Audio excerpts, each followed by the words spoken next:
Like, I was never going to lay a bumper to Joey. Trying to get by him there in stage 3 or stage 1, I think. When he was leading, I got by him. Like, I just didn't want to do it that way. Teammate or not, I didn't want to do it that way, especially with a teammate. Like, I'm not just going to rough you up. Definitely heard it for really all this season and all last season. It was one of the biggest things. I'd see it on social media, both negative and positive comments in regards to it. I was trying to be the macho dude. You know me, man. I was like, yeah, I got this. No problem, man. I'm a tough guy. Blah, blah, blah. They strapped me in that car over there in Columbus. I said, what the hell am I thinking? You know what? I'm very comfortable wearing this. And, you know, if you think I'm so well. Try again.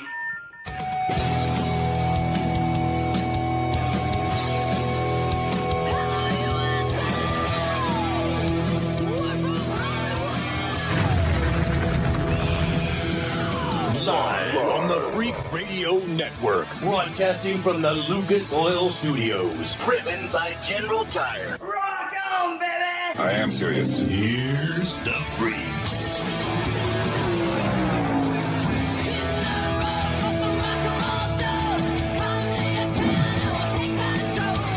Freak Nation, when the most punchable face in NASCAR is the biggest story to come out of a race and a race weekend, then damn it, you know we got problems. How you doing, Freak Nation? Kenny Sargent, Crash Gladys, Richard C. Suave, Cole Cusimano, and our helicopter pilot, Big Ass Johnson, here in the Freak Nation. And I mentioned the most punchable face in NASCAR. It seems if we, again, threw it out there on Twitter at Speed Freaks, who's got the most punchable face in NASCAR? It would be Ty Gibbs. Not Joey Logano, but Ty Gibbs. And it all started with our good friend Denny Hamlin saying, what in the F are you doing, teammate? I'm in the playoffs. You're not skipjack. Quit racing me like we're running for a championship. So what does Denny Hamlin do? He won't tell you what he did, but you can watch what he does on the track, and he punts his freaking teammate. And then gets called to the Joe Gibbs principal office for a post-race conference. We'll get into all that coming up here in the Freak Nation. Her name is Brittany Force. She'll be joining us here in the Freak Nation. Zane Smith, having a hell of a year, tail end of the year in his Cup Series ride. He'll be joining us here in the Freak Nation. More with Ryan Blaney. And Shawn Reed, who, Crasher, what does he do? He comes back for the IHRA and NHRA, his first races, and does what? Well, he has a massive wreck, first of all, up in Seattle, the Northwest Nationals, NHRA. And we don't know how long he was necessarily slated to be out, but he does come back into an IHRA race the weekend after Labor Day, takes the win, and then the very next week back in NHRA and takes another win. So, yeah, just pretty spectacular what Shawn Reed's been doing. So Shawn Reed will join us sometime in the next couple of hours here in the Freak Nation and the Lucas Oil Studios. Be sure you follow us on Twitter, Instagram, Facebook, the website, speedfreaks.tv. Rich, you've been doing a damn good job on what the kids call TikTok. And we've been kicking some ass with those numbers on TikTok. Thank you, my friend. The people are loving the content on the Ticker Talkers, getting angry at us for some of the things we say, and that's okay. And I love that. They're NASCAR shills that we are. Oh, are we all shills now? According to the chat, that's what we are. Oh, people, if you only knew. Look, man, when you have a race in New Hampshire, and the most exciting thing, what was it, about an hour into the race, is Josh Berry and his spin. Spin to almost win, yeah. Don't you think there's an issue there, Cole Cusimano, with a race? Yes, but I kind of expected this. I mentioned this on Humpday, too. It's just what you expect from Loudon. Not a whole lot of entertainment. In all fairness, I think it was the most entertaining race we've had in a while. Most lead changes in the next gen. A ton of green flag passes. I think the tires helped a little bit with the watchability and whatnot, but it's Loudon. Yeah. That's all I could say. It's a very flat track. Yeah. And NASCAR typically, no matter what the size is, does not do well on a flat track. Mm-hmm. Then what the hell do we do about it? Put Indy cars up there. Take NASCAR away. Yeah. Why do we continue to throw this away? Like, okay, it's just another track. We've talked about shortening the season ad nauseum. This could be a race that could go away, and it would piss off the northeastern part of the country. But they do have their Pocono, at least, and their Watkins Glen. You could remove Loudon from the NASCAR schedule, as long as you give them IndyCar. give them any. I want to hear from the two residentials here, Okay. Richie and Cole, on this comment. Again, something that we preached for 25 years here in the Freak Nation, shorten the G-damn races. If you shorten the race, maybe by another 100 laps, 150 laps, Cole, wouldn't this provide a bit more excitement, at least for the drivers, knowing that they got to get this S done within a shorter amount of times and they're to take bigger risks to provide us a little bit better racing? I mean, yeah, absolutely. And in all fairness, this was a very short race by comparison. It's only a little over 300 miles. What are you comparing But it still, to, man? 500, 400-mile races. It was only 300. It's only 300, But, that's true. Big but here, it was still 3 hours long. So with that in mind, absolutely. If we could maybe 200 laps, that's fine by me. It definitely would bring about some more excitement, make the stakes a lot higher, and maybe make this track worthy of remaining on the schedule. Richie, like come on, help big me out maybe. here. You know where I'm going with this, buddy. Stop going to ovals. Oh, gee. Wait, what? Come I'm going that far. Oh. They have to have some. What else do you want me to say? Let's make There's multiple not rules. like we've been over this over and over again. And it's just the car's crap. These tracks are crap. With this car, the tire fall off is not a thing. I saw a story this week where Joey Logano went to a tire test and he was like, "Our tires were done in 40 laps, and you had to at New Hampshire." And he was like, "We had to save tires to get to 40 laps, and Goodyear decided not to bring that tire. So instead of something like that, which has brought entertainment to Bristol and other tracks, we got the crap we got today." And so other than taking this car and taking it to the closest landfill and running it through the trash compactor, just get rid of damn ovals, give me a road course, give me 2-hour races, and we're good. And I'm excited. All right, next time I want to go to Richie for a comment similar to that. Let's just say, no, can he do it? Go there to him. Hey, listen. You asked. I know I did, Richie. I know, but hold on. What were you expecting me to say? I don't know. Well, something coherent, damn it. Listen, we talked about it on Humpday, which, by the way, Freak Nation, 5 o'clock Eastern, every Wednesday on YouTube, about this.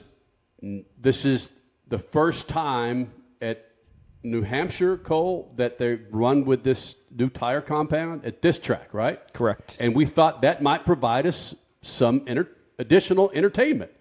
I thought so, because they ran this tire at Richmond a few weeks ago, and Richmond's only a quarter mile shorter. It was a great race. Rich even mentioned he thought it was the best oval race of the season. Richmond. Richmond. Richmond Yes. is awesome. There was no comparison, not even close to Loudon, what happened today. We should have brought the Bristol tire, honestly. Right? Last week. Have those things shred after like 20 laps. Call it good. Yeah.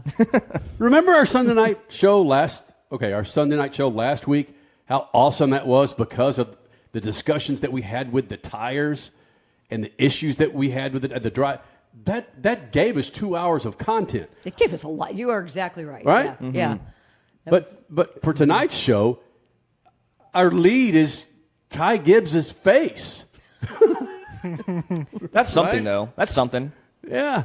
That's our lead. And if we can get Denny Hamlin to talk about what everybody saw about him punting his freaking teammate, which Denny Hamlin will not say. No, because he claims he was just trying to get him out of the way.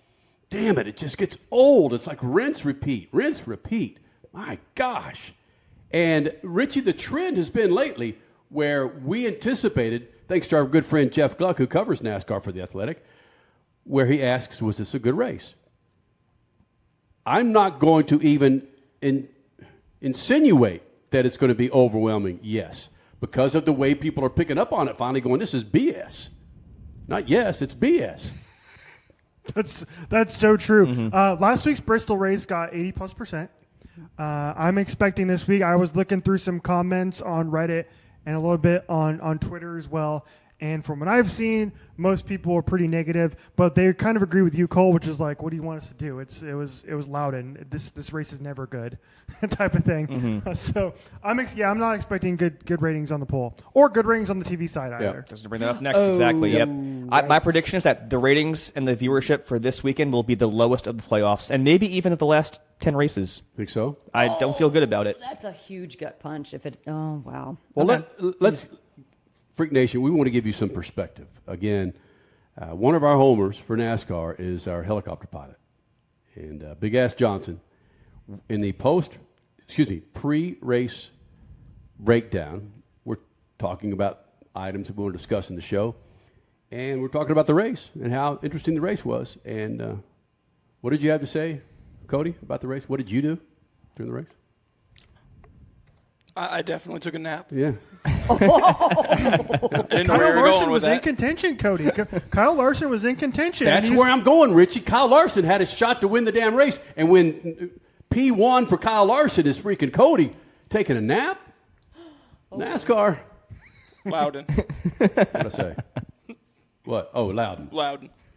No. No, it's Kyle Larson. I get it. I know it's Loudon, but what if your boy was up front? It really didn't matter. I was tired. I was bored. I was tired of watching this. I was done.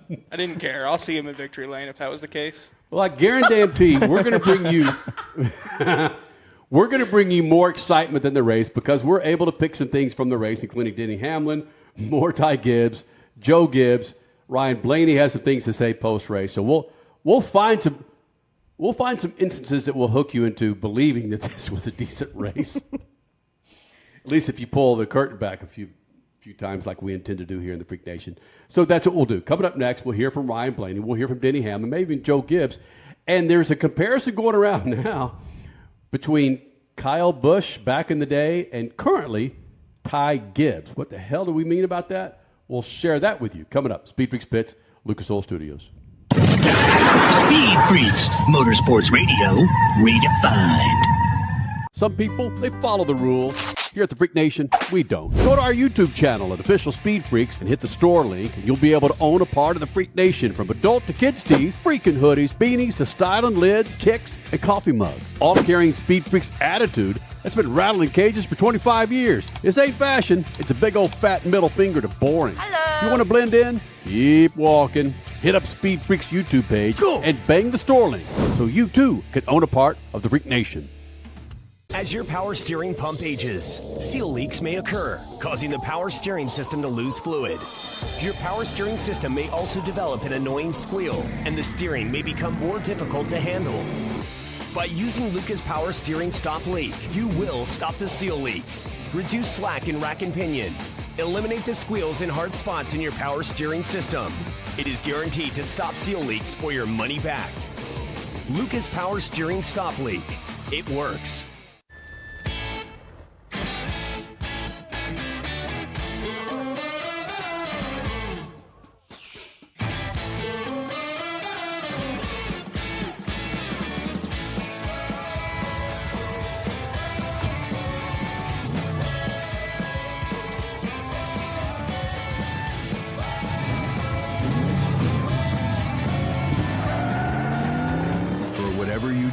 General Tire delivers. Tickets for the 2026 season of Speed at Worldwide Technology Raceway are on sale now. The Bommarito Automotive Group 500 and Celebration of 66 Festival, June 6th and 7th. The NASCAR Cup Series Enjoy Illinois 300, O'Reilly Auto Parts Series, and Confluence Music Festival, September 11th through 13th. And the NHRA Napa Auto Parts Midwest Nationals, October 2nd through 4th. Save big by going to WWTRaceway.com. Speed Freaks, Motorsports Radio, redefined. LucasOil.com. Check it out, Freak Nation. It's a great website. You own a hot rod? You own anything with an engine? Go to LucasOil.com and check out a line of products to keep your lawnmower, your speedboat, or that old hot rod you got there in the garage all covered up, fat and happy. Go to LucasOil.com. That's LucasOil.com. Coming up, Brittany Force will be in here. Zane Smith will be here. Shawn will be in here. In moments, Ryan Blaney will be here in the Freak Nation. And if you caught the first segment, we're doing our best, Freak Nation, to provide entertainment for you for a 3-hour race and a snoozer for our helicopter pilot, Cody Big Ass Johnson. Side shot, Cody. Let's go. Get your face. Get your face. There you go. There it is. He fell asleep, Freak Nation, and we understand a number of during the race. Yes. And he's a Kyle Larson snorkeler. Again, if he could have a baby, he'd have a Kyle Larson baby. That's how big of a fan he is. He'd have a freaking Kyle Larson baby. The what? And Kyle Larson, as we saw, had a chance to win this damn race. And when Cody Big Ass Johnson goes to sleep, when Kyle Larson's leading the race, we got problems. Wait, did you see him leading? Oh my God! Dang. No. Love the pause. Wow. No.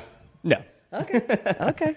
What I like about Cody, it's like we're trying to throw Cody a trick question every time we throw to him. It's like, Cody, what's your name? Helicopter pilot. Cody. Richie, Ryan Blaney had a few things to say post-race. What you got from our good friend, RB? You know what the greatest thing about New Hampshire is, and please correct me if I'm wrong, Freak Nation, everybody in the studio here, is the trophy. Oh, yes. Yes. Right, I mentioned this on Wednesday. They still hand out gigantic lobsters for trophies if you win at New Hampshire, which is awesome. And I'd much rather have a lobster trophy than a grandfather clock trophy, but we'll leave that discussion for another day. Well, they still get a medal trophy, too. Yeah, but the thing is, like, if you can eat your trophy, hey, that's sick. Oh, my God. Okay, it's got to be a damn good lobster too. Trophy. Yeah. Because what the hell? What the hell does a grandfather clock do? Just sit in the corner, give me a lobster. I can eat that with some butter, and we are living good. Just like Ryan Blaney's living good after winning New Hampshire. He talked about how much he wanted to win this race. This is his first win at Loudon, first win in New Hampshire, and he explained why getting to hoist up that lobster was so awesome. Yeah, I watched a lot of races here growing up, whether I was here or watching on TV. The lobster was one of the coolest things in Victory Lane. I've wanted to hold that lobster for like 30 years. I've wanted to hold that thing up in Victory Lane just because I saw guys doing it when I was growing up, and it was just the coolest thing ever. And it's funny, like tracks have certain trophies that catch your eye as a kid, and this is one of them. And it was super cool to do that today. Can I say something? You can say whatever you want. I don't want to spoil anybody's belief in the size of the lobster matters, but from my knowledge, well, I asked ChatGPT, does a huge lobster taste better than a smaller lobster? It's supposed to not taste. Exactly. Yeah. So having a huge freaking lobster doesn't mean you're going to have a big ass fine freaking meal with a huge ass lobster. It says again, smaller lobsters 1 to a pound to a pound and a half. Their meat is usually more delicate, tender, and slightly sweeter. The small lobsters are the veal of the lobster kingdom. Hey, there you go. Large lobsters, 4 pounds or more. They have much more meat, of course, but the texture can be coarser and sometimes tougher. Yes. So the size does not matter when it comes to your lobster, Cole Cusimano. And you know what's a shame, too, is that you got the pit crew guys, the road crew, the crew chief, so you're not even getting maybe like a bite of this thing. That's it. So you're getting crappy lobster on top of that. It's cool to look at, but what is it, going to be chewy and disgusting? Come on. Chewy, rubbery, one-bite lobster. Yeah. When your race sucks butt and we're having to spend 2 minutes talking about the size of your lobster, that's... Got that. Ryan Blaney was so bored he's playing with his beard during the beginning of that thing. Lobster, yeah. Did you hear him in his... Let's see, again, they always go to the race-winning driver when they cross the finish line, but he's thinking his crew chief and thinking all of this, the team, and he was saying things like, hey, guys, when's the plane leaving? Can we get to the plane quicker tonight? He didn't say that. It's just, come on, man. That's just... I'm sorry, that was a bad joke, Richie. What do we got from Ryan? It's a long weekend, Kenny. That's not long. Please give us something to talk about. Valid. Go ahead, Richie. There was, I remember this quote from Denny Hamlin, I think it was last year on his podcast, and he explained how in this new next-gen Gen 7 car, all NASCAR was trying to do was create the illusion of good racing. So that's what we saw today between Ryan Blaney and Josh Berry, is that, yeah, they were bumper to bumper and they were looking like they were racing, but they weren't actually racing because you can't pass in this race car. Well, here is Ryan Blaney explaining what it was like racing his Penske-aligned teammate with the Wood brothers, Josh Berry. I 100% expect Josh to go try to win that race, so that was fun racing with him. He got close a couple times. I appreciate no bumper being laid to me. That was a lot of fun racing Josh. He's been a great part to this, organization this year, and proud of those guys for having a good run. But they came on strong for a while, and that was tough. That was a tough 20 laps to hold him off until I gapped him again a little bit with maybe 6 to go. How about Josh Berry, where he had the 3 worst races in the history of I know. mankind? Mm-hmm. And then we get to the next round in the playoffs, and he's like, I'm going to have my best race I've had in 6 months. Yeah, and he spun, too. He spun early in this race, and he still finished runner-up, so good on him. I was actually hoping he would pull out that win to make up for what his round of 16 was, but that's all right. I'm a Blaney fan, so yay. More from our Blaney? Yeah, here's Ryan Blaney talking about how, remember for a lot of the season, Ryan Blaney was having such bad luck, right? He was having, engine issues. He was getting into crashes when he maybe had a good car. He had chances to win with the great car that he missed out on. So here's Ryan Blaney talking about how even with those issues all season long, this race and winning it doesn't mean that he's any more championship caliber than he was throughout the entire season. I don't think the win makes me feel any more that way. I felt really good about I think we can contend. This team has been really good all year. It's a championship contending team. It's a championship winning team a couple years ago. It's pretty much the same group of guys. And so my mindset really hasn't changed. I believe we can do it all season. And this win doesn't make me believe we can do it even more than what I felt like, going through the whole year. Cole Cusimano, you brought this up. And now that I think a little bit more about it, Penske, it seems like Penske's had Roger Penske, Penske Organization, Penske Entertainment, they've had a crap year. They've had a crap couple of years. They've just had numerous instances where they stumble over their D. But you asked the question, is Penske back? I don't know if you could say that, but with the dominance of Penske in the Cup car, with Logano, with Ryan Blaney, Cindric, we might discuss that, but can you even what kind of look is that, Crash? Where do you want to go with that? Cindric, I don't even want to discuss that. Huh? Cindric's not in the playoffs. I didn't want to. Oh, yes, he is. Oh, he is. He's still in there, isn't he? Yeah, he finished 17th today. It was a pretty solid day for him. Who the hell am I? Oh, sorry. Oh, hello, Austin Dillon. Sorry. Oh, yeah, wrong Austin. Austin's confused there. How can you still utter is Penske back when it's again? And hold on. Why are you saying Penske back? Because who was the champion last year? Penske Joey Logano. Because Penske sucked hind boob the first half of the year, Crasher. All right. And was called out for a bunch of things. But this is when it matters. Okay, and I get it. They're back. They are back. They're officially back. Joey Logano and Ryan Blaney have 3 straight top 5s in the playoffs right now. They're here. They're here to stay. Booking for the championship 4. It's not even near, so give it to Ryan Blaney. I would just who was amongst the 4 of us here, who was it that picked Ryan Blaney to win the championship? Oh, Richard. Looking good. Looking good. Now, we'll find out in a couple weeks if the Richie Jinks show's back up again. But True. For now, it's looking good. Richie, one more before we go to break?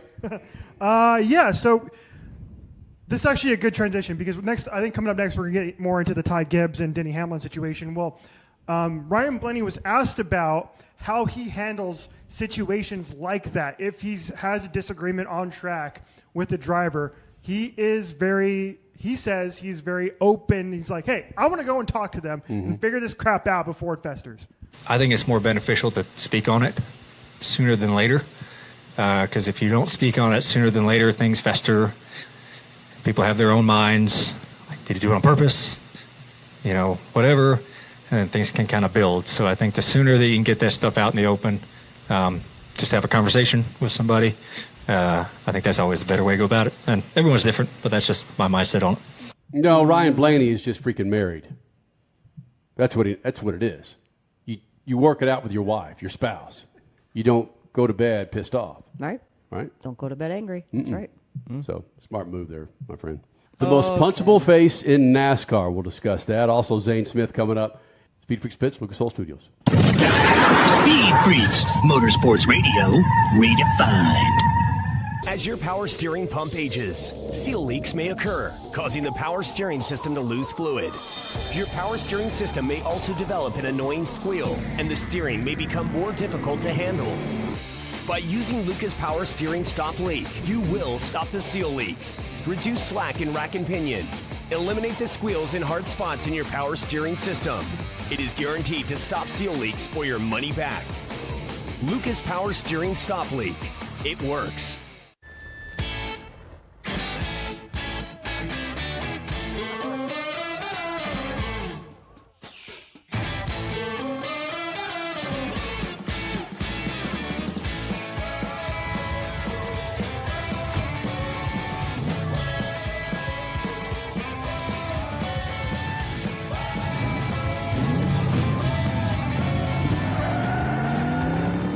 Whatever you do, General Tire delivers. Some people, they follow the rules. Here at the Freak Nation, we don't. Go to our YouTube channel at Official Speed Freaks and hit the store link, and you'll be able to own a part of the Freak Nation, from adult to kids tees, freaking hoodies, beanies to styling lids, kicks, and coffee mugs. All carrying Speed Freaks attitude that's been rattling cages for 25 years. This ain't fashion. It's a big old fat middle finger to boring. Hello. You want to blend in? Keep walking. Hit up Speed Freaks YouTube page and bang the store link so you too can own a part of the Freak Nation. Tickets for the 2026 season of Speed at Worldwide Technology Raceway are on sale now. The Bommarito Automotive Group 500 and Celebration of 66 Festival, June 6th and 7th. The NASCAR Cup Series Enjoy Illinois 300, O'Reilly Auto Parts Series, and Confluence Music Festival, September 11th through 13th. And the NHRA Napa Auto Parts Midwest Nationals, October 2nd through 4th. Save big by going to WWTRaceway.com. Speed Freaks, Motorsports Radio, redefined. Coming up, Zane Smith, Brittany Force, Shawn Reed, here in the Freak Nation, Lucas Oil Studios. But first, the most punchable face in that. Does anyone? Can anyone argue with that? Is there a more punchable face in the NASCAR Cup Series than Ty Gibbs? Okay, back it up just a little bit. We did put that poll out on X, Twitter, several months ago, and overwhelmingly our Twitterverse did vote that Ty Gibbs is the most punchable face in NASCAR. So that's kind of where it started, and here we are today with Punchy Face Boy getting upset. All right. So his teammate, Denny Hamlin, who is in the hunt for a championship, his first championship, by the way, Ty Gibbs is not.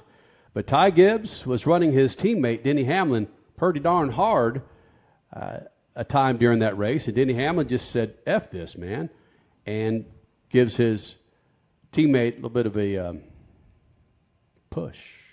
Denny Hamlin was not happy with you, talking about how he was racing for a championship.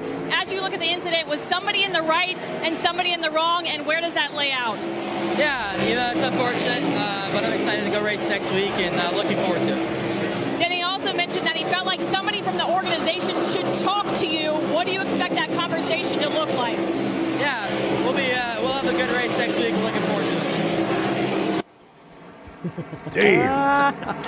And we're on to Cincinnati, Bill Belichick. Yep, I'm just here so I don't get fined. Someone talk instead of me, please. I'm just here so I don't get fined. That's stupid. You want us to pull off another Ty Gibbs? I mean, could Ty Gibbs have handled it differently? Yes, but I get that he didn't want to get into it. Is this a Joe Gibbs PR move that was successful or not? You know what? He shouldn't get into the meat of something, especially when he is super angry himself. However, just maybe answer it a little better than that so that we can get on to more racing questions. Just my opinion. I'll keep this really quick here. Mm-hmm. Anyone who covers NASCAR, that's exactly what you get from Ty Gibbs every single week, every single interview, every scrum, media press conference. That's it. So it's no surprise to me. It's very PC, very basic. So, yeah, I wouldn't take anything out of that. All right. So not necessarily Gibbs PR getting into him saying, don't say anything when you come out of the hospital. That's just him. Okay. No, that's just him. Okay. Yeah, it's tough for me to understand, especially after these years of him being in racing in NASCAR, of learning how to handle situations similar to this. What you were saying, Crasher, something easy like we saw what we saw. Mm-hmm. We're going to have conversations, I'm sure, when we get back to the shop on Monday. Absolutely. But other than that, that's all I'm going to say. Yeah. I mean, that gives you Just a little bit of color, right? Yes. Right now, I'm not in a position to say anything. I'm pretty heated, regardless of I was in right or wrong. But not. We're on to Cincinnati. And we've said this ad nauseum about this kid. You can erase years of Aston by just a couple of comments and a couple of let's open up and be human and not be the jerk Nepo boy that Richie claims he is. Just gather some gumption and show us that you've got something other than bro. God on your side. Right? Mm-hmm. So Joe Gibbs was asked about this, correct? Following the race, Richie, is that right? Joe Gibbs was asked about it. A couple of the reporters on pit lane caught up with him, and they asked him directly about it. And he got a little bit more into it than Ty Gibbs did. But let's hear from Joe Gibbs himself. Go ahead. It's always the drivers that have to handle that. They're the ones that got the wheel, and so I think that's always the case. So that's what we'll do. Do you have to step in at all? No, I think those guys all are the ones driving the cars. And so we'll kind of those guys will get together on their own and figure it out. Were you upset over the incident itself, or did you view it as just one of the racing thing? I think it's hard for me. Okay. It's not me, it's the drivers. So that's the way I've always looked at this. So. Okay. I get that it's the drivers that are having issues, Coach, but these are two drivers that are not going to see eye to eye. It is up to you to be their leader, to be their coach, and give them some sort of direction. They're never going to see eye to eye, I don't believe. But at least you can set the bar where they need to be as teammates. Without you stepping in, you said you're not going to step in. Without you stepping in, that's going to lead to further issues in your team. So I don't agree with what he's saying there at all.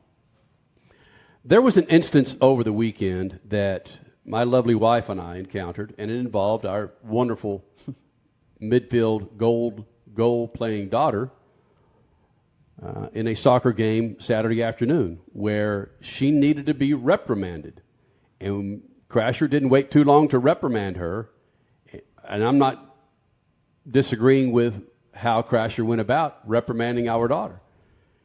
It will make her, and has already made her, a better person in how to handle adversity and stress during an athletic event. She's 11 years old. And evidently no one's had this conversation with Ty Gibbs. Right. Regardless of where he is on the racetrack, how he did, this is how you handle this situation. This is how you handle that situation. The minute someone perceives my daughter to be an a-hole is the moment that I have failed, and that I'm going to go back to the drawing board and figure this thing out to where I'm going to be a leader for her and show her how not to be an a-hole. This is how you approach certain situations. You don't yell certain things on the field back on the sidelines, Henley. You just don't do that. Ty Gibbs, this is how you handle certain situations to where you don't sound and look like a damn jerk over and over and over. No one wants to spend their time talking to you because of the, as Cole said, the amount of bull S you give us when we ask you questions. We've had an opportunity 2 or 3 times to have you in the Freak Nation, and I've declined. You sat over there on not a stool, but a chair by yourself with your PR person for, in NASCAR speak, a long-ass time for minutes upon minutes. No one would go over there and talk to you in this scrum. I just don't want to. Just be a little bit more honest. I'm not saying rip open your freaking chest and show us your wares completely, but just don't be such a freaking jerk, man. Meanwhile, Coach, help him out a bit. Yes. And then that's where it comes to the situation where we talked about this that Sunday morning after his father passed away. Talk about Ty Gibbs' father passed away. It's like, oh my gosh, I'm not saying that's an issue, but it could be an issue of not having that male role model to get your ass kicked. I see. In situations like this, like you don't do this. You don't do this. Because, Richie, if we put side by side of Ty Gibbs 4 years ago versus where he is now, he's still answering the same questions the same damn way. Yeah, it's the most PR-trained Nepo baby in NASCAR there is. I will say this. I will defend Ty Gibbs in this, which is you've spent 8 minutes hammering Ty Gibbs here and how we handled that situation post-race. Right. But why aren't you hammering Denny Hamlin? He was the one who went and wrecked him. He was the one who got pissed off that Ty Gibbs was racing him clean, 100% clean, for position on the lead lap in a race, dude. It's a race. Mm-hmm. What else are you supposed to? What else is Ty Gibbs supposed to do in that situation other than just bend the knee to Denny Hamlin, which is what Denny Hamlin wanted? And we were just bashing Team Orders several weeks ago. The entire conversation in Formula One a couple weeks ago was, oh, Team Orders, Lando gets a position back. Oh, Team Orders. When we were talking about the Hendrick situation and Alex Bowman, right, and trying to make the playoffs. And now it's all, that's our conversation point is, it's Ty Gibbs. You need to buck up and grow up a little bit instead of Denny Hamlin needs to freaking grow up and not spin out your damn teammate intentionally early on in the race. That's a long 300 laps, Denny. Chill out a little bit, bro. I'm curious to see what he says on this podcast this week, if he takes any culpability and responsibility for what he did. Because he sure as heck didn't do it today. I don't know if we have time to get to him here in this segment, but he did. He basically was like, "Oh, it was a racing incident. Got a little loose." He admitted to it. He basically admitted to wanting to move him out of the way. He tried it numerous times. I'm with you though. I don't know how much time we have. We don't have much. I agree with you. He did nothing wrong here. I'll be clear. You're on the money with that. Just give us some more, Ty, more personality to work with. We'll do this. We've got Brittany Force coming up next. All right, Brittany Force, huge news. She's leaving her seat next year to hopefully start a family. We catch up with her. Yes, the daughter of John Force. We catch up with her, but let's do this. Top of the hour, we'll get back into this conversation. Denny Hamlin, Ty Gibbs, Joe Gibbs. Deal? Let's go. Brittany Force next. Speed Freaks Pits, Lucas Oil Studios. Speed Freaks, Motorsports Radio, redefined. This freaking segment is brought to you by our friends at Lucas Oil. Now, what automobile do you have in the garage? I bet Lucas Oil could keep that thing fat and happy and on the road. From everyday car care, heavy-duty trucking to agriculture, hot rods, classic cars, motorcycles, and marine, Lucas Oil has what you need to keep those engines, interiors, and exteriors looking like and running like they're supposed to be. For more information, go to the website, lucasoil.com, and find the perfect Lucas Oil product. Keep your rides on the road. Some people, they follow the rules. Here at the Freak Nation, we don't. Go to our YouTube channel at Official Speed Freaks and hit the store link, and you'll be able to own a part of the Freak Nation, from adult to kids' tees, freaking hoodies, beanies to styling lids, kicks, and coffee mugs. All carrying Speed Freaks attitude that's been rattling cages for 25 years. This ain't fashion. It's a big old fat middle finger to boring. Hello. If you want to blend in, keep walking. Hit up Speed Freaks YouTube page and bang the store link so you too can own a part of the Freak Nation. Tickets for the 2026 season of Speed at Worldwide Technology Raceway are on sale now. The Bomarito Automotive Group 500 and Celebration of 66 Festival, June 6th and 7th.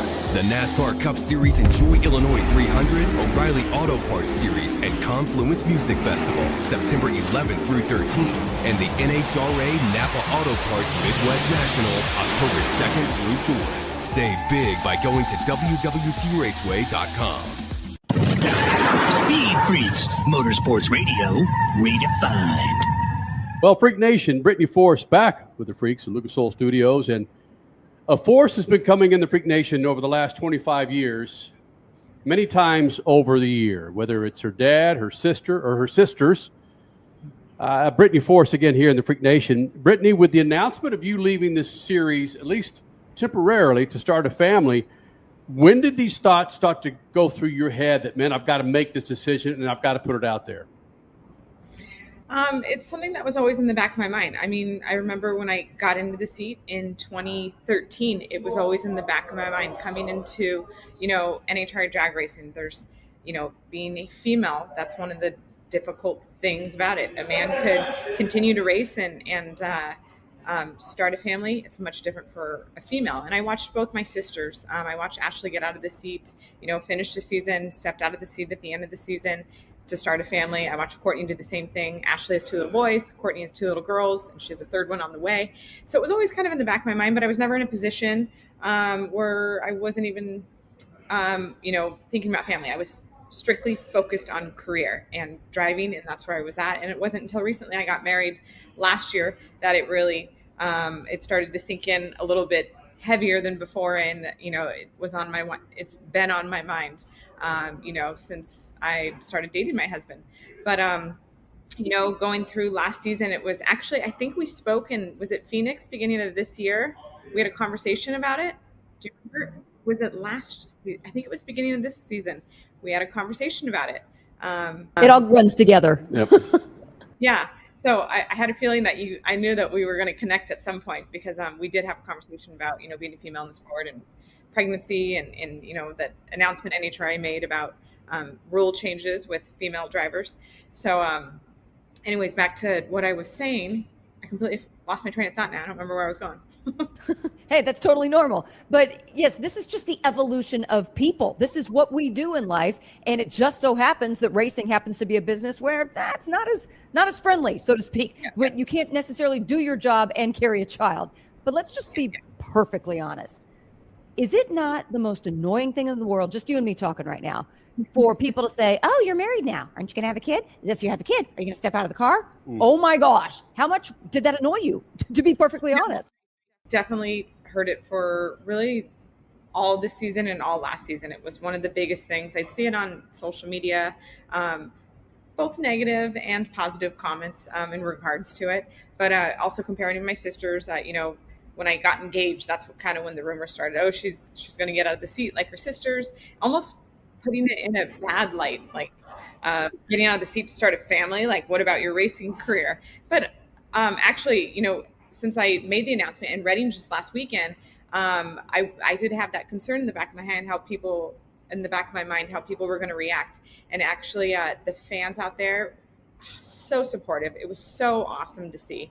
A lot of them came up to me and were thanking me for 13 years, being able to follow along my journey and watch my career and thanked me for that. So that kind of just blew my mind. It was really amazing to see that. But like I said to you when we spoke in Phoenix early in the year, I firmly believe you dedicate me as a driver in the seat. I'm going to dedicate everything, put all my focus into either that car, that team, and driving and trying to win a championship, or I will remove myself and put my focus on something else. I don't think there's a place for both in one space.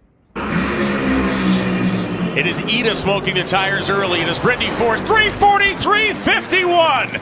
343.51, the fastest speed in the history of drag racing. But Brittany, you go out and set all these freaking track records. You're going bananas speed at ET, and then all of a sudden we get this news. It's like, bam, bam, slingshot. But I get it. I wanted to, my sisters both made their announcements after the season, at the end of their season.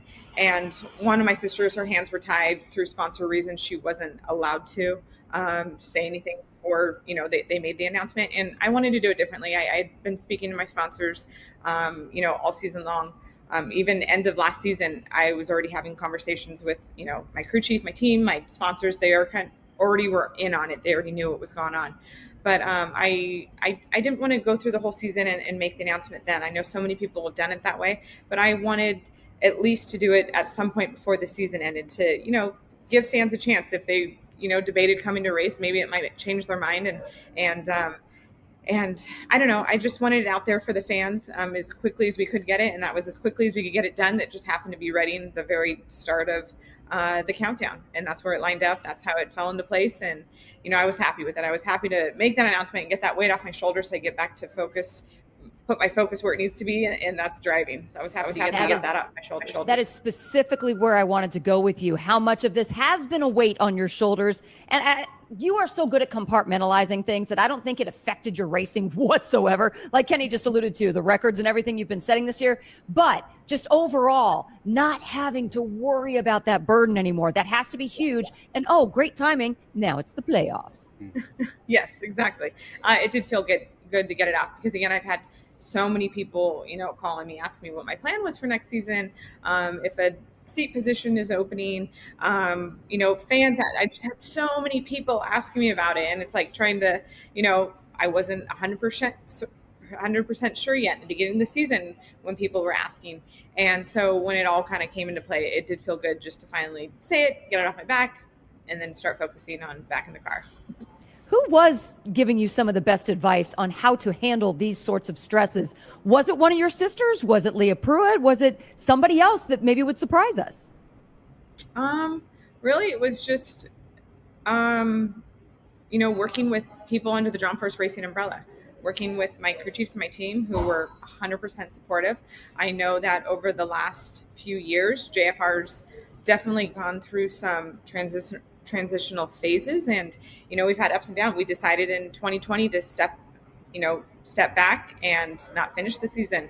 With my dad stepping out of the seat, Jack Beckman stepping in. So we've done a lot of transitions over the years, and everyone at JFR has stood by and supported John Force Racing. So I'm very lucky to have that support, but really it's everyone in JFR, including my family, my husband, my sisters, yes. But, having my team and my sponsors being able to tell me, like, this is so awesome, we're excited for you, we fully support you. There's no better feeling than that.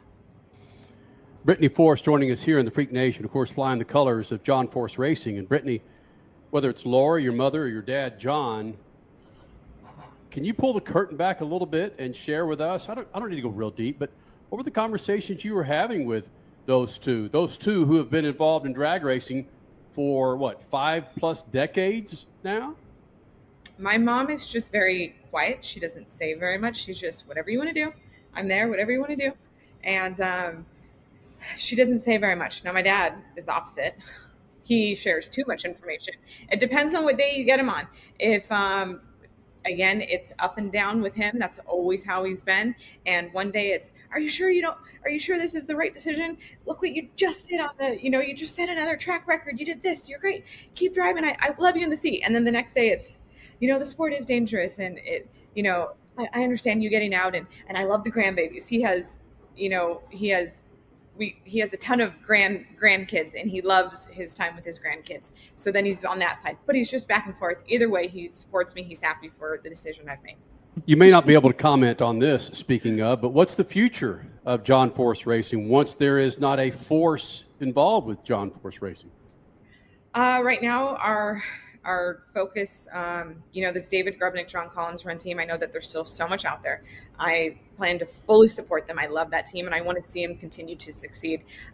Whether it's me in the seat, whether someone else is in the seat, whatever it is. And right now we're working on keeping that team under the John Force Racing umbrella. Again, that's an announcement for further down the road. We're not there yet. As for me, I'm not closing the door on driving. It's something that I'll have to, it's a decision I'll have to make further down the road once I get there. I don't know what the future holds for me, but I'm not closing that door to driving. And I still plan to fully, be out at the drag races. I love it. I've grown up out here. This is, the life. I love drag racing. It's been my life since before I was born. So I'll definitely be out here. As for what role, again, still trying to work things out, and that'll be later down the road once we get there. 13 years of Brittany, baby. Some Taylor Swift fans are going to have a field day. She did it with Taylor Swift's number. Oh, no. She's number lucky 13. Oh, yes. Courtney ran the Taylor Swift car. Right. There you. Oh, yeah. That's right. See, all these tie-ins now. Well, and actually, it was. Go ahead. It's one of my favorite cars. It was the Taylor Swift album on the side of her funny car. It sits in our Yorba Linda, California shop right in the front entryway. It's one of the most beautiful cars. And the great thing about, well, not great, but she got sideways on the run. And my dad was like, it was spectacular. The car turned sideways. She got it back in the lane, got it down there. No incident, didn't crash, nothing, but you could see Taylor Swift all the way down the racetrack. You weren't meant to from the starting line, but you did.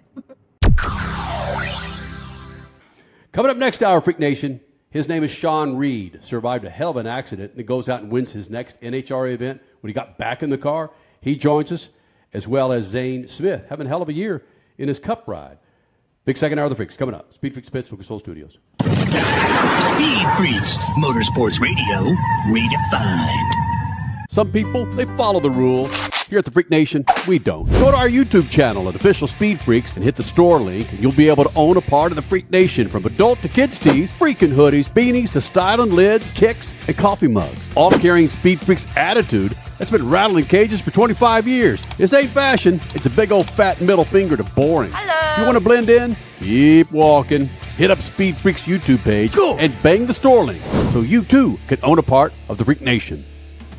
From the labs at Lucas Oil Products, Lucas Oil Complete Engine Treatment is a multifunctional cleaner plus lubricant. For every fill-up of gas or diesel, add one 16-ounce can of Lucas Oil Complete Engine Treatment. One bottle can treat a tank of up to 21 gallons. Its special additives allows a better fuel burn to help increase your miles per gallon. Expect longer engine life, longer oil life, cleaner exhaust, and less fuel consumption. Lucas Oil, it works. Tickets for the 2026 Season of Speed at Worldwide Technology Raceway are on sale now.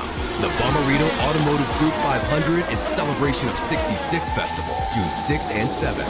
The NASCAR Cup Series Enjoy Illinois 300, O'Reilly Auto Parts Series, and Confluence Music Festival, September 11th through 13th. And the NHRA Napa Auto Parts Midwest Nationals, October 2nd through 4th. Save big by going to www.raceway.com.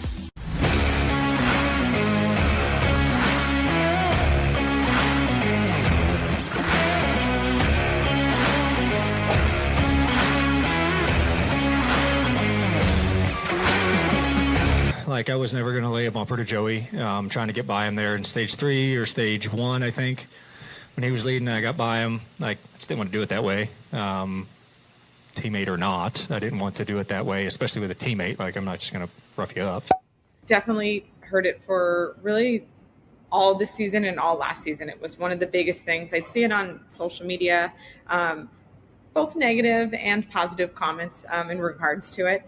I was trying to be the macho dude. You know me, man. I was like, yeah, I got this. No problem, man. I'm a tough guy. Blah, blah, blah. They strapped me in that car over there in Columbus. I said, what the hell am I thinking? You know what? I'm very comfortable wearing this. And, you know, if you think I'm a so well. Try again.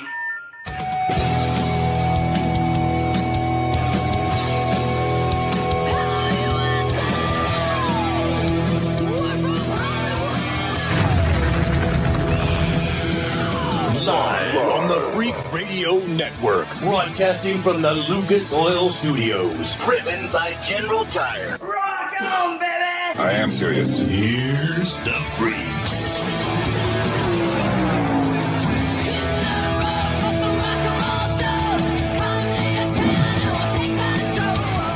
Freak Nation, Denny Hamlin, Ty Gibbs, Joe Gibbs, Kyle Busch. We'll do our damnedest to hit all of those coming up in this first segment. Also coming up this hour, Zane Smith and Shawn Reed in a hell of an accident in the Top Fuel car many weeks ago. And then he hops back in his hot rod. And what does he do in his first race back for the NHRA and the IHRA? Goes out there and wins the damn things. So he joins us coming up this hour as well. Be sure to follow us on Twitter, Instagram, and, of course, Facebook, the website speedfreaks.tv. Before I go any further, I want to say this, that our good friend Cole Cusimano, his lovely sister, owns a big-time pizza parlor, Italian joint, called Amici's in Phoenix, Arizona. Mesa, specifically, is that right? Mesa, yep. Mesa, all right. And we had a little bash here in the Freaks Abode Saturday night, and up in my door, show up 4 big freaking boxes of pizza, and what was the other stuff that was in the garlic knots? Garlic knots. I threw in some Zeppelis for you guys, too. I love Had to have that. some sweets, right? Hey, what do you call those? Zeppelis. Zeppelis. Boardwalk style in a paper bag, Right. like Coney Island, you know? Oh, well yeah, done. it's good stuff. And you even kind of ruffle up the bag, too, to where it kind of looks like you're holding it running through the street. Make it rough, yeah. Shake up powdered sugar. Yeah, that was massive hit, too. It's a yeah. very popular Italian joint in Mesa. But, Cole, why doesn't Amici's have their name on the freaking pizza boxes? Oh, you guys got the got the generics. So we do have our name on the box. We ran out though. I brought the cool one here for Humpday. Right. It has a Ninja Turtle on it. Godzilla's on there. King Kong. We ran out recently, so you got the reject ones. That's okay. Tastes okay, right? That's all that matters. It's greatness. There was not a piece left. No. There were many adults, many kids. It was fantastic pizza. So thank you for that. And Cole. everybody asked, "Where's this pizza from? What's it called?" Huh? Appreciate the support, guys. Thank you. It's greatness. Hey, look, man. Denny Hamlin and his teammate Ty Gibbs had a little tussle on the track in New Hampshire, Freak Nation. We're going to dive a little deeper into this, freaks. And Richie, if you would, let's set this up, my friend, because there's a number of things I'd like to get to in this segment. Some fantastic audio video that will help us move this thing along, given the fact that New Hampshire was pretty much an S-box of a race, my friend. And again, when we are relying on teammates and the most punchable face, in my opinion, in NASCAR, Ty Gibbs, to hook people to watch us, we got problems. So, buddy, let's go.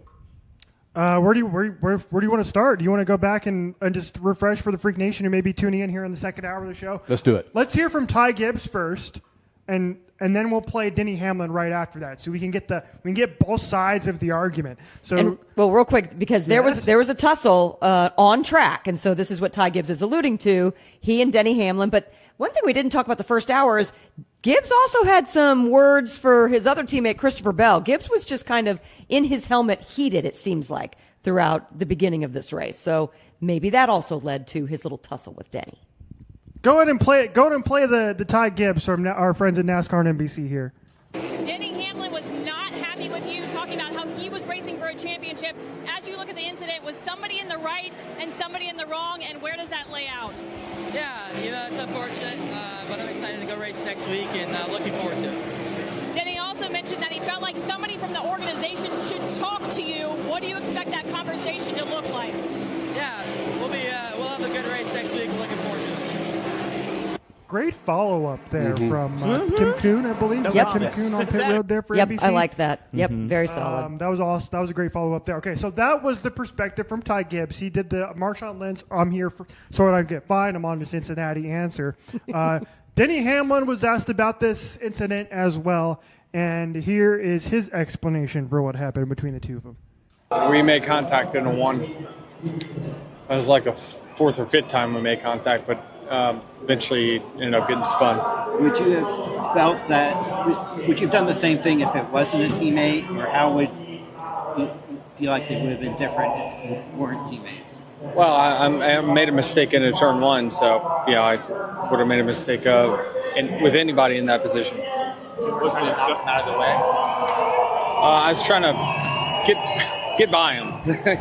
that was a task in itself. What's the discussion that needs to happen, or if any, with Ty or between you or somebody else? Yeah, I'll let leadership kind of quarterback it however they'd like to, but obviously us, the 2019, are all trying to win a championship for their family. So it's crazy, unfortunate why we're racing the way we are. Well then, Richie, do we really need him to say anything? He's guilty. That sounds like a man who's guilty to me. Who? Denny Hamlin. Guilty for what? He knows exactly what he did. We all do. Intentionally wrecking his teammate. I don't think he's trying to hide it. I don't think he is either. He doesn't want to get it on tape of him saying, I punted. I did it. Joe Gibbs' freaking grandbaby. We all know what he was doing. He sounds, to be honest, listening to that in full, kind of for the first time, really, he sounds more entitled there than Ty Gibbs. Doesn't he? Because he sounds like a guy who's like, hey, I'm racing for the championship. I deserve this.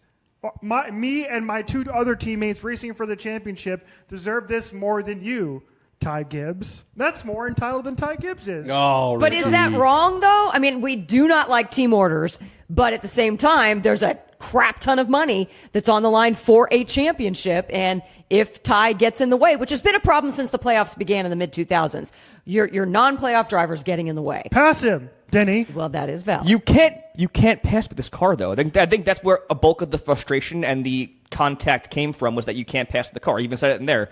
That was tasking itself to get around him. So how much you want to bet that's what comes out of Denny's mouth? Absolutely. In his podcast. 1,000%. Yeah. Right? Yep. Mm-hmm. And like you said before, Ty Gibbs did nothing wrong in that scenario. This was all on Denny. I was just giving Ty Gibbs crap for having no personality. Right. Which he doesn't. That's it. Yeah. He could have handled, Ty Gibbs himself could have handled his answer slightly better. Yeah. Now, our crack staff of production, when they saw the Ty Gibbs post-race, but in-race interview, him basically saying, I'm on to Cincinnati, reminded our gang of something they saw on Twitter. Is that right there, Richie? This is great. This is like a great 1-2 punch here. So I'm going to ask the question, which is, who did this better? The legendary Kyle Busch from several years ago, I don't have the exact date here, or Ty Gibbs today. Here's Kyle Busch. With ironically the same team. Yeah. Joe Gibbs Racing. Several years ago when he was driving, for the 18. So here we go. This is Kyle Busch. Fantastic weekend here in Phoenix. Back to the racetrack. What did Logano do wrong, and will you race it any differently going forward? Everything's great. Looking forward to getting back to the racetrack and getting into my race car. Are you okay with Joey moving forward? Everything's great. really looking forward to getting in my race car and getting back here at Phoenix. Speaking of that, are you glad that this is over now? You get in the car where you're comfortable and get back to racing? Everything's great. Really looking forward to getting back in the car and being here in Phoenix. So good. See, I'm voting for. I think Kyle did it better because Kyle's got the snarky ass personality, and that's great. And he played that villain role so well back when he drove the 18 car. So more of that, Ty Gibbs. More of that. Well, he was in a gaggle of mics too, and he really didn't move his head at all, and it was the same response. He couldn't turn away. With the same tone. With Ty Gibbs kind of turned from Kim Coons. Kyle could not turn away. Just bam. I think that's awesome. You know what's funny? Personal story here. I was in a scrum with Kyle Busch, and he had one of those conferences where he was giving that same exact answer over and over again. I cracked him. He was sponsored by M&M's at the time, Mars. Yes. I said, "What's your favorite Mars candy bar?" Snickers. So I broke the mold. So I got him to say something else. So just wanted to throw that out there. It was kind of fun. Cole cracks Busch. Man, freaking news from Love Cole it. Cusimano. And now we know he likes Snickers. Yes, big Snickers guy. Yeah, Kyle Busch wins that one. Easy. I would like to actually have a study. We got to break. I've got to break in about a minute. An actual freaking hardcore study from my crack staff over the last 20, 25 years, who collectively has had the most punchable face in NASCAR. Let's put it back out on the X. Well, don't we have to come up with them? Oh. No, we could just have people. Kyle Busch would be one. Logano would be one. Mm-hmm. I mean, Ty Gibbs. Would Harvick be one? I think so. At a time, yeah. Mm-hmm. I mean, come on. Michael Waltrip. Oh, without question. He walks away with it. Yeah, come on. Yeah, he's like, right? Austin Hill. Oh, yep. Austin Hill now. He's up there. Mm-hmm. Damn. All right, Freak Nation. You want to do Shawn Reed or Zane Smith, Crasher? Next. Let's do Shawn. Shawn's just, there's something about this interview with Shawn. He's still just in an amazing attitude, an amazing headspace after losing a freaking finger. It's all coming up. Speed Freaks Pits, Lucas Oil Studios. Speed Freaks, Motorsports Radio, redefined. As your power steering pump ages, seal leaks may occur, causing the power steering system to lose fluid. Your power steering system may also develop an annoying squeal, and the steering may become more difficult to handle. By using Lucas Power Steering Stop Leak, you will stop the seal leaks, reduce slack in rack and pinion, eliminate the squeals and hard spots in your power steering system. It is guaranteed to stop seal leaks or your money back. Lucas Power Steering Stop Leak. It works.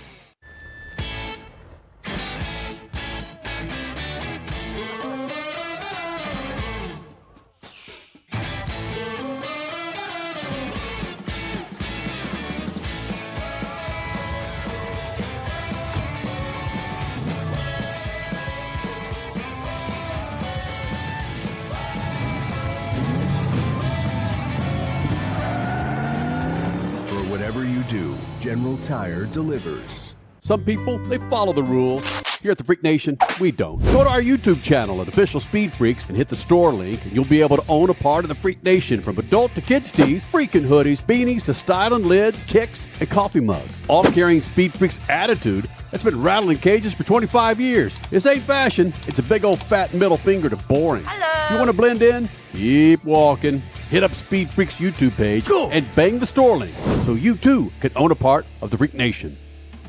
Tickets for the 2026 season of Speed at Worldwide Technology Raceway are on sale now. The Bommarito Automotive Group 500 and Celebration of 66 Festival, June 6th and 7th.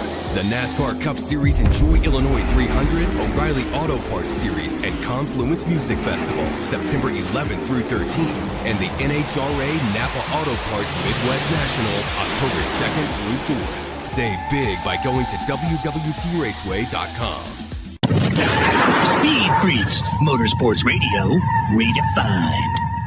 Shawn Reed joining us here in the Freak Nation. And again, what does Shawn Reed do when he returns from his accident?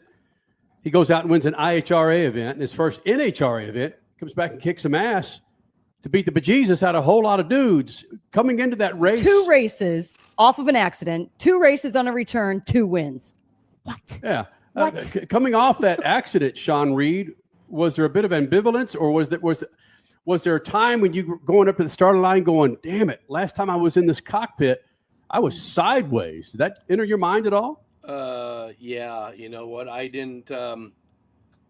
I was trying to be the macho dude. You know me, man. I was like, yeah, I got this, no problem, man. I'm a tough guy. Blah blah blah. They strapped me in that car over there in Columbus. I said, what the hell am I thinking? I was like, I'd have been better smoking dope somewhere than getting in that car. I promise that.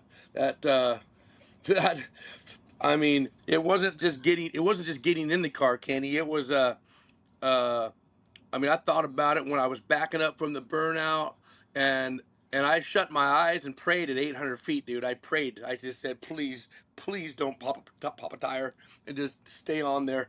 I mean, it was it took me 3 or 4 runs, and then on top of that, so that was a great weekend. Then you come to Reading, and I'm just clicking rounds on Sunday, you know, cars going A to B, and I'm like, oh wow, this is cool. And I'm getting ready to fire up in the final, and what's that? I'm in the right lane. Doug Colletta's in the left lane, and the last time I ran him, I mean, it could have been a disaster. And I thought I was getting ready to fire up, and I was looking at the Jumbotron, and it showed at the end of the track, and it showed me in the right lane and Doug in the left lane, you know, getting ready to go. And I about you know, tinkled myself. I just it was just so surreal. But you know, racers will be racers, and you know, I got to admit, once I hit the throttle, and I got to 304 or 400 feet, and I never saw his front end.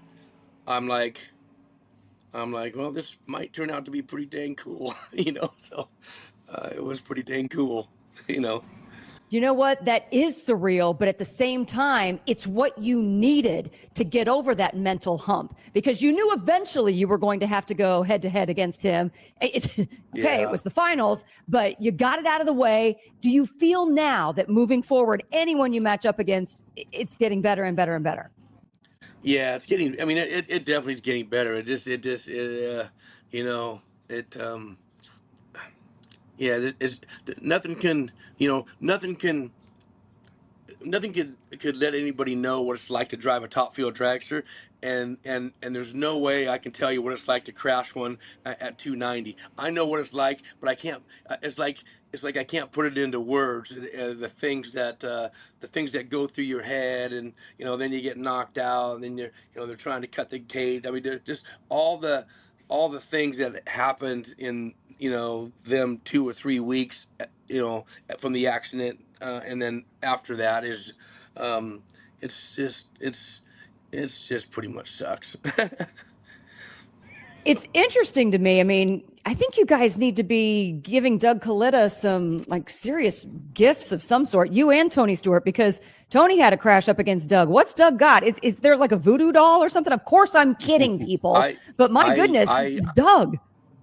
Hey, I've already told everybody here in Charlotte. I said, man, if you go up against me, you might as well just forfeit, because evidently I like to turn left, you know, and you know, same with Doug. You know, me and Doug are we're the ones. You know, here's the other just crazy thing is, like, you know, I didn't really talk to Doug too much. I had talked to him and said, you know, I said, you know, thank God you smoked the tires right there. It would have just been a disaster, man.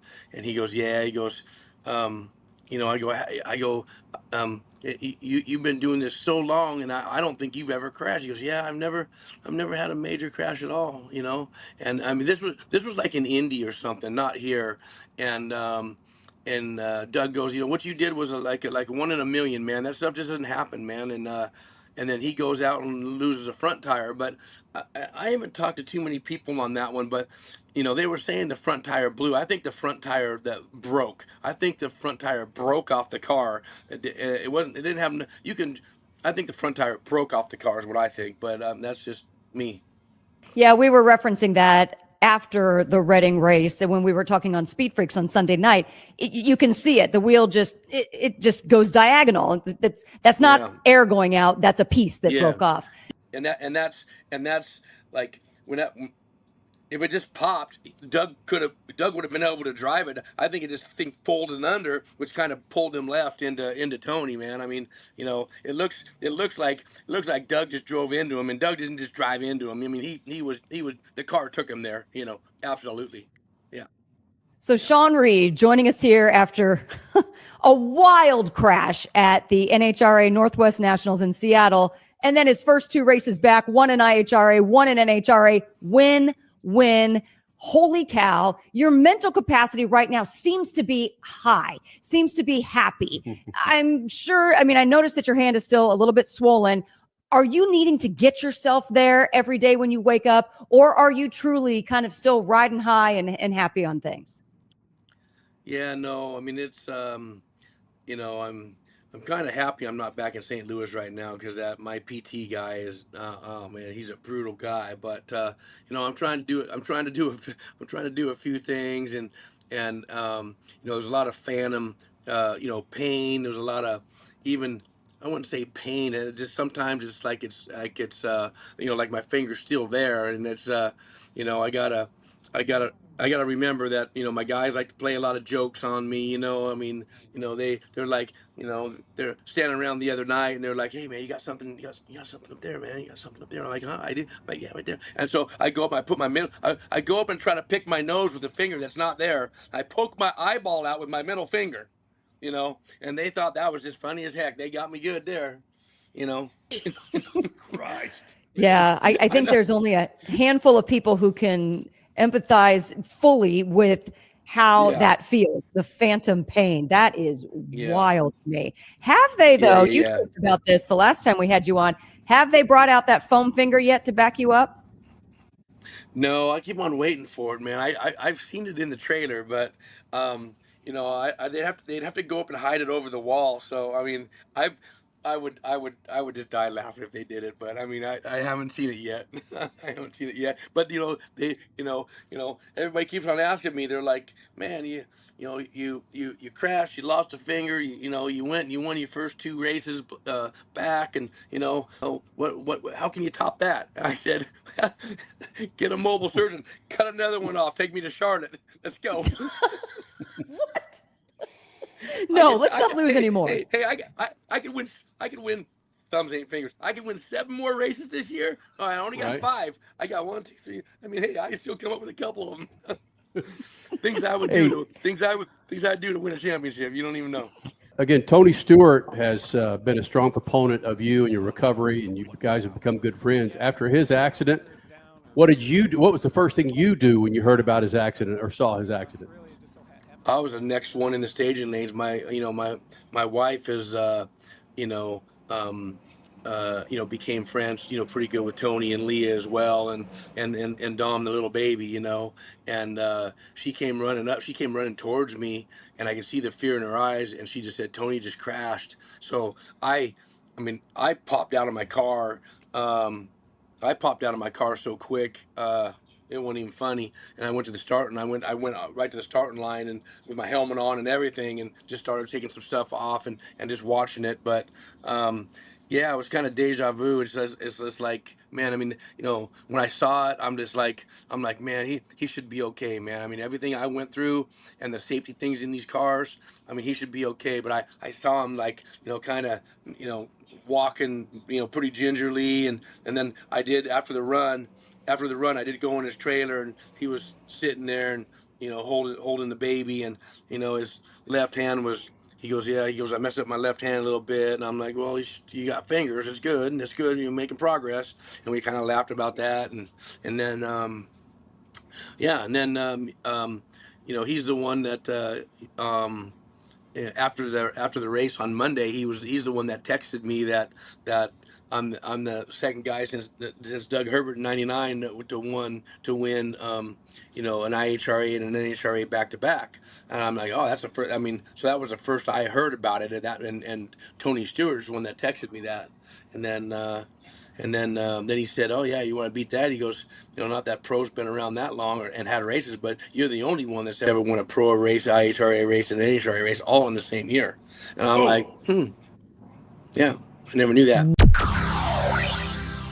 And coming up next, a Cup Series pilot. All right, Zane Smith having a hell of a second half of the 2025 Cup season. He joins us next. Speed Freaks Pits, Lucas Oil Studios. Speed Freaks, Motorsports Radio, redefined. Some people, they follow the rules. Here at the Freak Nation, we don't. Go to our YouTube channel at Official Speed Freaks and hit the store link, and you'll be able to own a part of the Freak Nation, from adult to kids tees, freaking hoodies, beanies to styling lids, kicks, and coffee mugs. All carrying Speed Freaks attitude that's been rattling cages for 25 years. This ain't fashion. It's a big old fat middle finger to boring. Hello. You want to blend in? Keep walking. Hit up Speed Freaks YouTube page and bang the store link so you too can own a part of the Freak Nation. Speed Freaks, Motorsports Radio, redefined. So Zane Smith is back in the Freak Nation. And Zane, I was telling your manager, your buddy Steve Pegram, that you benefited from the Speed Freaks mojo before you even knew it, because on our show last Sunday night, we said, listen, Zane Smith booked an interview with the Freak Nation, hasn't even come in yet, but the Speed Freaks mojo was working in your favor. And for you to get that finish in Bristol, I hope you understand a lot of that had to do with the Speed Freaks mojo, buddy. Yeah. Hey, if I is that lucky, I'll come on every week now. It's going to give me a run like that. So, yeah, that was fun to have a shot at it the other night. And, not every weekend you have a shot to get your first Cup win. So, enjoyed that. And, it's just a really good night for our team. And I believe that there's only 7 races left, but I feel that run will do a lot for us momentum-wise in the future. It's not just that run, though. You've had a good string of races. Heck, I really liked one of your races. I think it was Atlanta back in June, I think. You've had great races. Something has really connected this summer. Can you put your finger on it? Just experience, just everything clicking is probably the biggest thing. But, yeah, I've really enjoyed this year. And then, just it sucks where we're at in points, but if we didn't have the month we did in August of just getting wrecked, I think 3 weeks in a row, I think it would look a lot different. And just trying to rebound from that in the Cup Series is tough, and it just takes a little time to get those points back. But we've had a lot of good runs this year, and even when we did get wrecked, we were running inside the top 10 and having some more good ones when that happened. So just trying to keep it going, and some great racetracks for us coming up here at the end of the year. So I believe we get this win to close out this year. Just need to keep runs like that going. Heck yes. But you just alluded to the fact that now we've got only 7 races left in the season. And is it about points anymore? Or is it just about, like you said, that camaraderie, that momentum build to work on in the off season and kick off next season with an even better footprint? Yeah, no, you're right. We're not just dead focused on these points since we didn't make the playoffs. But I think what was it, on Saturday we got 40 something points, and typically we just don't get that many. And so that just feels good to, jump up a couple spots maybe in the points. And a lot of the guys that we're close with, that's a big difference in year-end money for our team. And so, battling for that. But ultimately, to your point, we're trying to build momentum for next year and keep these guys fired up throughout the off season. And I believe runs like that will do that. And so, just ones that come to mind, I think Loudon will be great for us this weekend. I'm looking forward for Kansas, Vegas, Phoenix, Martinsville, Talladega. We had obviously great speed getting the pole there earlier in the year and laying some laps. So, just excited for these final races coming up. I was there. I was loving every minute of it. But sometimes people watching on TV, it's a different perspective, and they see a lot of yellow flags, and it's not as entertaining as being there in person. Do you think for crown jewel races like Bristol or Daytona, maybe keep those distances, but are we at the point where maybe some of the races, the distance needs to be shortened? Are you a fan of that? I mean, there's some places where it's like, holy shit, this is a long race. But then, that's what makes our sport cool, especially from the manufacturer standpoint. Like, this equipment is getting just hammered for 500 miles and 600 miles in the Coke 600. And so that appreciation for the sport and the team, I think, goes a little unrecognized. Like, it needs to be appreciated a little bit more. Just because, man, we are really hard on equipment for a long period of time. And so, and that just doesn't happen. That comes down to how the preparation at the shop is, and just some incredibly talented people that work on these things. Zane Smith joining us here in the Freak Nation. A fantastic finish in Bristol, top 3, actually third at the Bristol, joining us here in the Freak Nation Lucas Oil Studios. There were so many things from that race that still stick with me. One in particular was I was watching a lot of football. I was watching some of the undercard up to the fight that night, and then I would go back to the race. I was tending to my daughter and the party and so forth. Excuses, Listen, Kenny. And I hear about this gimmick crap that's going on. I think they're no gimmick. Then I hear now they've been allotted one more set of tires. I'm going, what the hell is going on? What? Yeah, that's frustrating. You're in your car, and these rules are being changed. How's it communicated to you, and what's a driver think about this?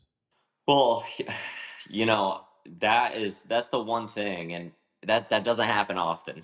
Like, I'm not gonna say that for NASCAR, but we had that same situation happen last year where it marbled up like that, and I don't think this is a new tire. We didn't expect that, and there's a lot of things that just happen that you just have to learn, and so that was a product of that. But I think that regardless, we need to know how many sets of tires we have before the race from a strategy standpoint, because our runs went from really, really managing because in that middle portion of the race and towards the end, it was going to be like 50 or just over 50 laps on tires, which is crazy with the tire we had. And then they let that other set go because we were going to be out of tires, and how they were recording so bad.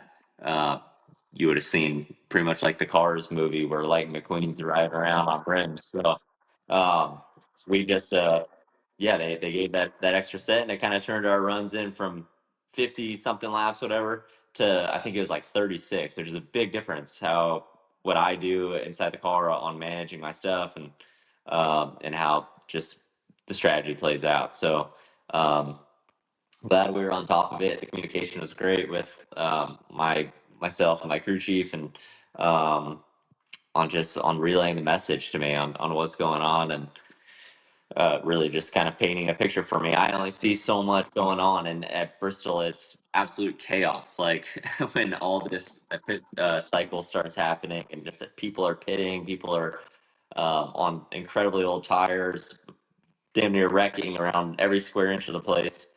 You don't know like what lap you're on or anything. Like, I remember I was getting blown by, and just you're getting told ignore that, you're fourth right now.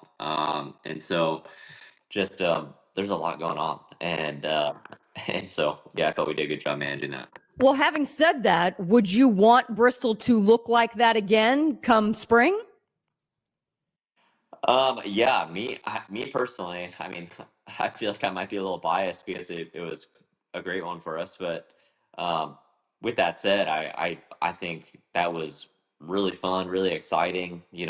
This cup car we have on the short track is really difficult to pass, and I don't want to speak for fans, but like I don't know if people enjoy just us ripping at 100% 15-second lap times for 500 miles straight and like no cautions. Like, it's kind of cool to have some of that strategy into play, and you get to see the comer and goers of just guys that want to burn their stuff up and you'll see him again in about 20 laps, or you see the guys get rewarded that are managed and are smart with their tires at the beginning part of a run. There's a lot to just like watch and pay attention to, and I think that is way cooler than someone just ripping for 500 miles.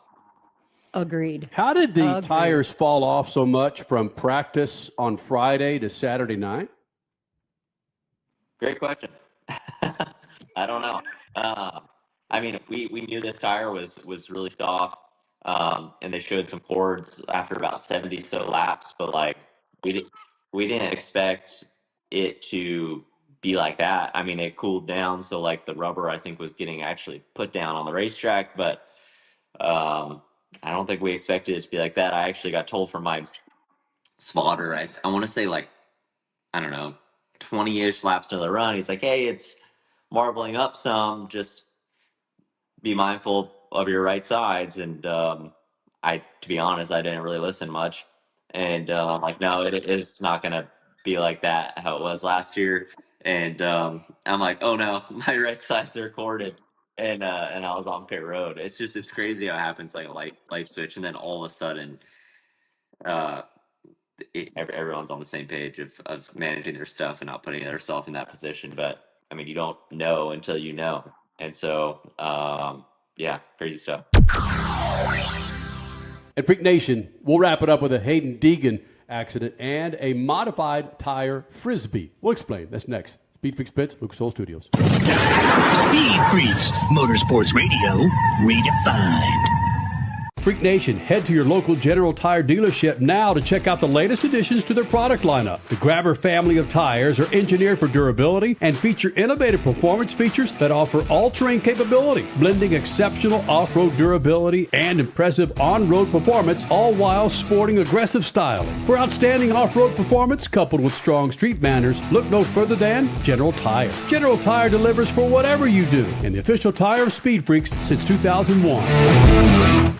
Next to your vehicle's engine, your transmission is the most important component of your car. If it's not properly maintained, your car may not shift properly. By adding Lucas Transmission Fix to your transmission, it cleans and lubricates sticking valves for proper shifting, renews worn bands to stop slipping, stops seal leaks, will not void new car warranties, contains no harmful solvents. Lucas Transmission Fix. It works. Some people, they follow the rules. Here at the Freak Nation, we don't. Go to our YouTube channel at Official Speed Freaks and hit the store link, and you'll be able to own a part of the Freak Nation, from adult to kids tees, freaking hoodies, beanies to styling lids, kicks, and coffee mugs. All carrying Speed Freaks attitude that's been rattling cages for 25 years. This ain't fashion. It's a big old fat middle finger to boring. Hello. You want to blend in? Keep walking. Hit up Speed Freaks YouTube page and bang the store link so you too can own a part of the Freak Nation. Speed Freaks, Motorsports Radio, redefined.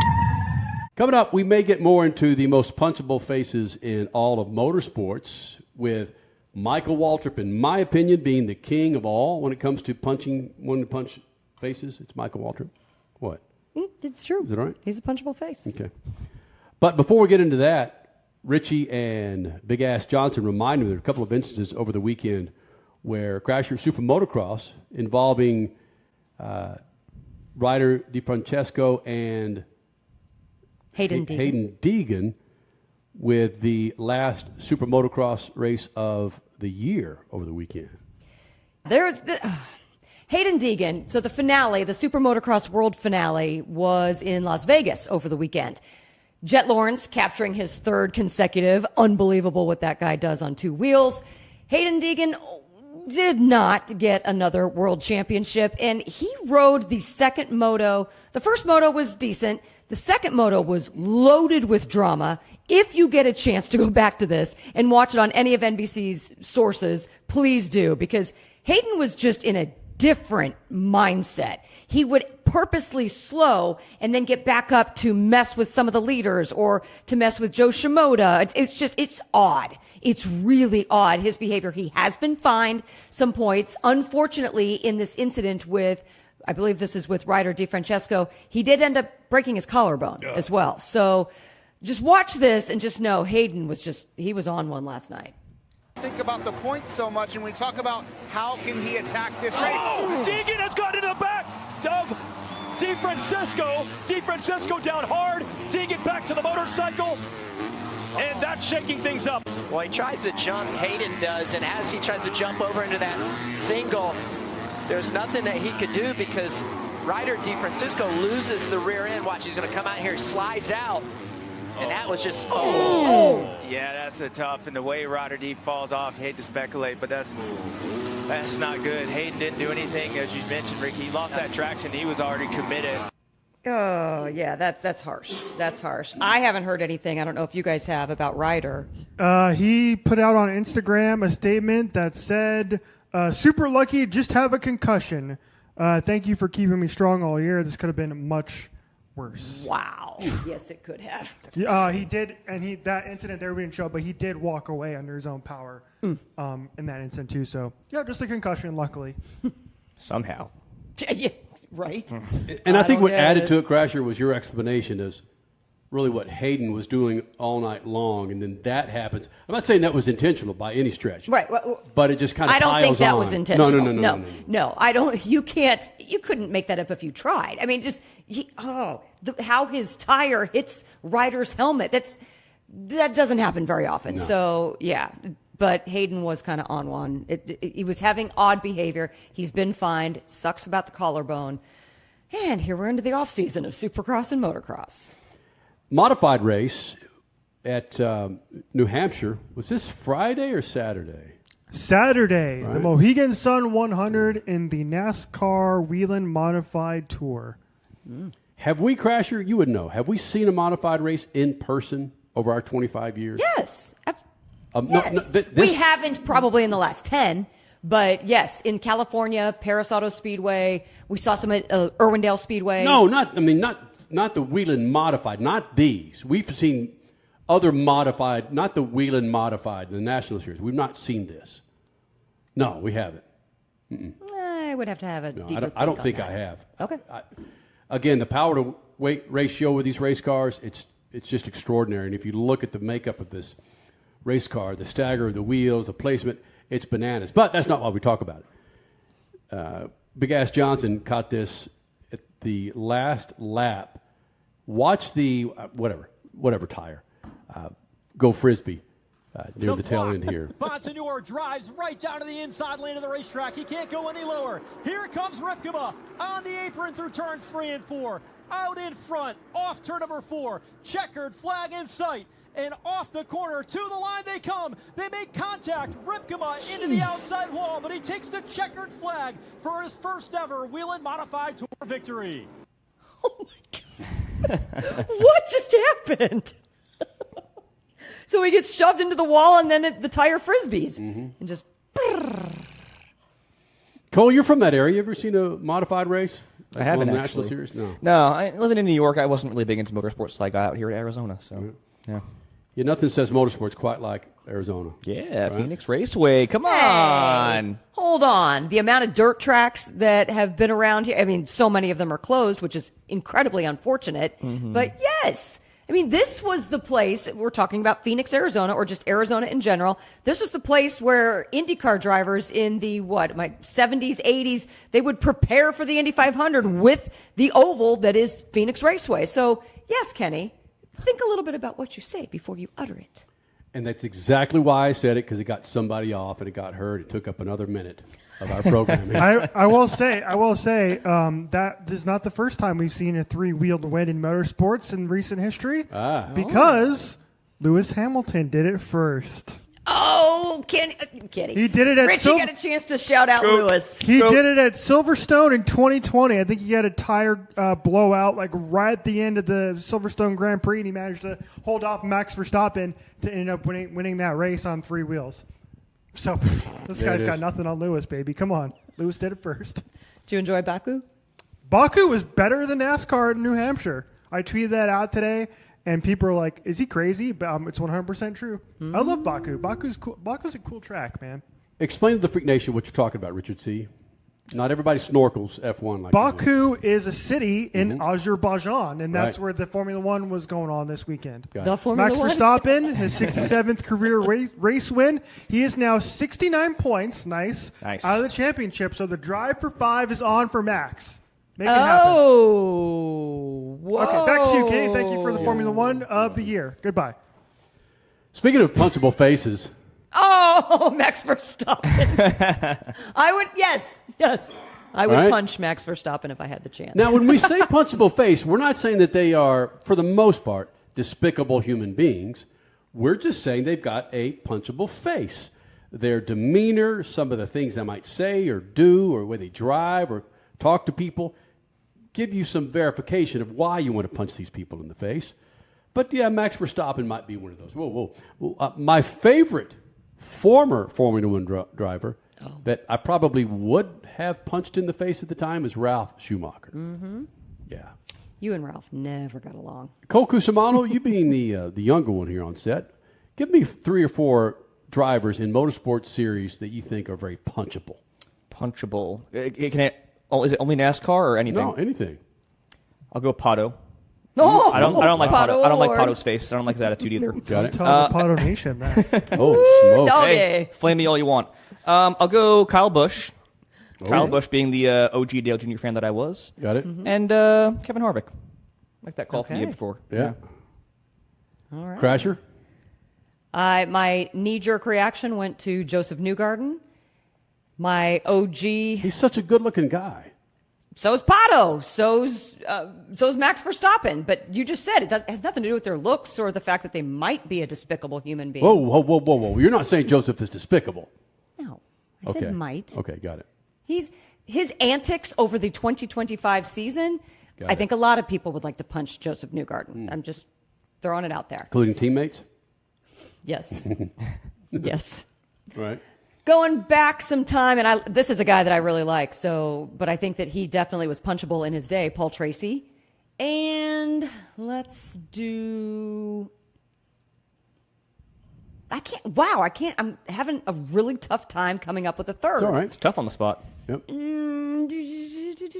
I'll just go with Ty Gibbs just because we've been talking about him all night as the punchable bean boy. Yeah. Wow. Richie? I'm a pacifist, Kenny. I refuse to be violent in this situation. I'm a non-violent person, so I decided to ask Grok instead. And they came up with their number one answer, Joey Logano, a.k.a. the Smirk King. This guy's face screams, I just spun you out and blamed the shadow. Smirk King. The Smirk King. Joey Logano, the Smirk. Next time Joey comes in the Freak Nation, you got to ask him about Smirk that King. nickname. Yeah, we should. We should. Mm-hmm. But he's laughing now. That's Who's right. laughing now?